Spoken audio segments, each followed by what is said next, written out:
Another day, another video naman mga ka-travelers. Yes, another video dito lang sa kalapit ng ating bayan. Kahit paminsan-minsan, pwede natin gamitin si chariot kahit hindi masyadong pangmalayuan. Kasama ang buong pamilya, si Josiah, si Mami, si Mama Normie, at siyempre si Papa Munis at si Lolo Tan. At ngayon, napakaganda ng panahon. Dito nga pala to sa aming lugar, sa Tayabas City. Ayun sila oh.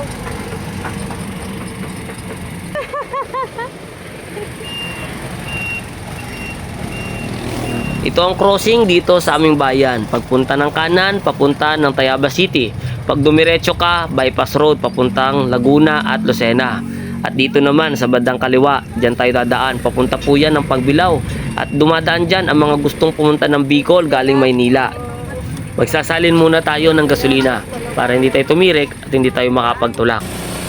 Sa mga ka-travelers natin, pupunta ng Bicol galing Maynila na naka 3 wheels o nakamotorsiklo man at gusto nyo umiwas sa mga main road kagaya ng Maharlika Highway galing Calamba hanggang dito sa Quezon, pwede po kayo mag-backdoor, Antipolo, Laguna at dito mismo sa daan na aming dinadaanan.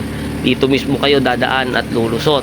Wala po ditong madaming sasakyan pero safe ang lugar na ito, dinadaanan ng lahat ng mga sasakyan na gustong umiwas sa malaking tropiko. Napakasarap talaga magbiyahe sa probinsya, kitang-kita mo ang ganda ng kapaligiran, nakakalis ng stress, nagpaparelax ng ating mga isipan. At ito naman ang bypass road ng Pagbilao, Quezon. Dito dumadaan ang mga sasakyan malalaki at maliliit para makaiwas sa matinding traffic sa loob ng bayan ng Pagbilao.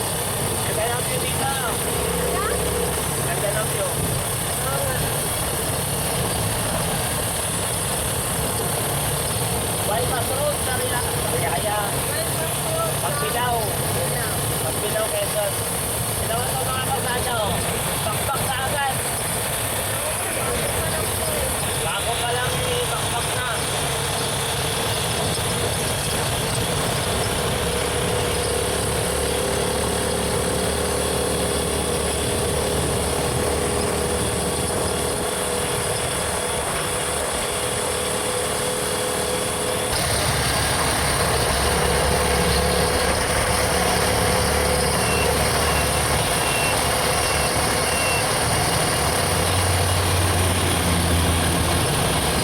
Ito ang Barangay Talipan, Pagbilao, Quezon.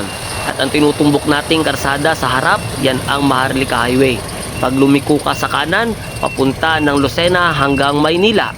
Pag lumiko ka sa kaliwa, papuntang Bicol via Pagbilao, Quezon. At ito namang ating dinaanan sa ating pinagmulan ay ang Pagbilao Bypass Road. Maharlika Highway, Pagbilao, Quezon.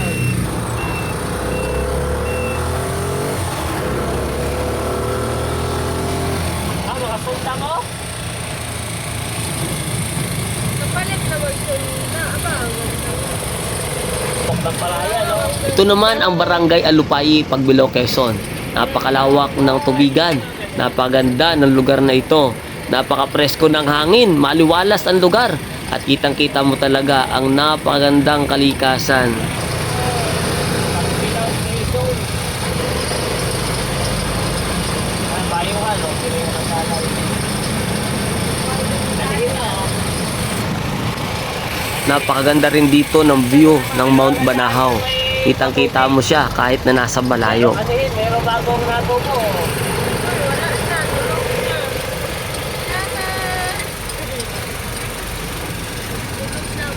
Tulog na si Saya.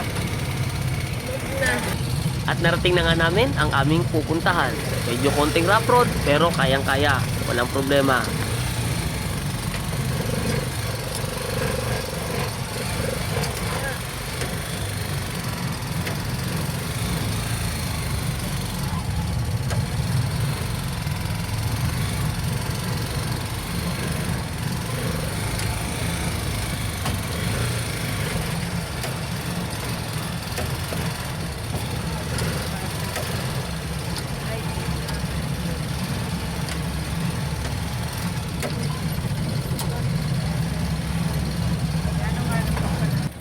At nakatulog na nga si Brother Josiah.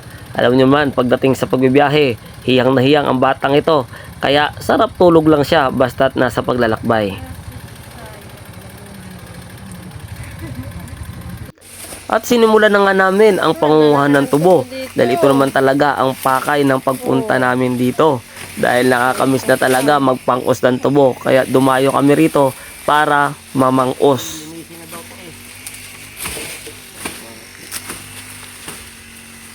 Ang dami. Nasawa-sawa na naman yung isang ano dito, oh, adik sa tubo. Yan, adik sa tubo yan. Eh. Ta. Naalala ko yung tubo namin sa Palawan. Ganito. Oh. Wala, yan ang gusto kong tubo. Oh, yung mahahaba yung ano. Manipsip tayo ng tubo. Daming tubo dito. Binibigay na at ito ay lilinisin. Oh, lak na ng puno niya. Malambot to, di ba?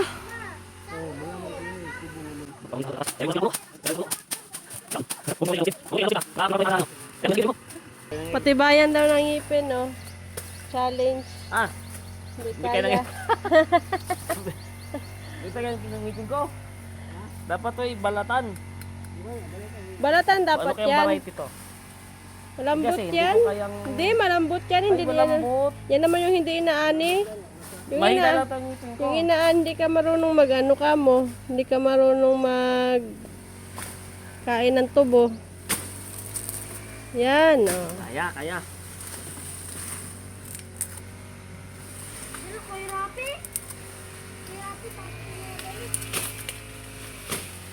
Ikaw, Josiah. Oh, diba? Tignan mo yan.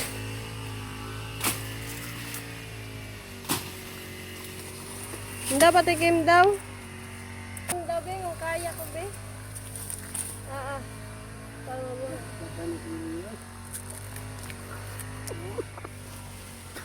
Ikaw, be.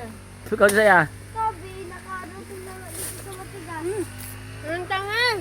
Nya, kaya mo yan. Ang sarap. Kaya mong anuhin. Diyos ayos. Dati kami dyan, umakit nila ko na yun. Hanggang nga, tandang-tanda ko pa rin sa kapatikilan. Hala, ang laki nung ano. Ang laki nung mga bunlod, oh. Abuno. Nanghingi na rin kami ng lupa na pang-abuno. Ito ay may halong bualaw at may mga tuyong ipot ng itik. Ay, ito, oh. Ang lambot, oh. Dito pala tayo manghihingi ng mga decompose. Oo. Tayo namin doon ayun nga pala. Ang galing. May bumibili sa inyo.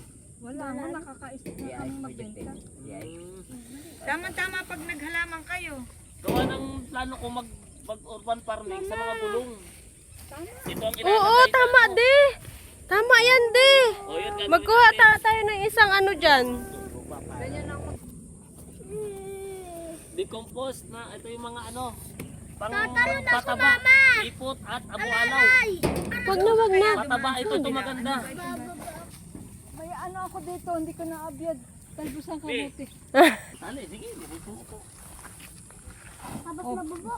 Ha? I-ano mo, ano Yan, yan hindi na mabubuhat na kanan. Ay, bubuhat ng buhat yan. Sabi na nung Buhat ay. Okay. Kukuha tayo dito sa dadang ano ng mga Oo, magtatanim tayo. Dito tayo. Kukunin natin yung taba dyan. Maraming salamat ulit. Thank you po.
At yun mga ka-travelers, gabi na uli kami. Ginabi na uli kami. Nandito na kami sa bahay namin. Home sweet home. Medyo saya. Oo. Kami ay pumunta lang ng Pagbilao. Lapit lang naman po yun. Pero ginabi na rin kami kasi hapon na kami pumunta. At may ginawa kaming mga... naglakad pa kami pamunta dito. Madilim na yung kapaligiran. At napakaganda ng buwan. Yan. So bukas daw ay mayroong eclipse ba? Sabi. So yan, good night muna. Good night sa inyong lahat.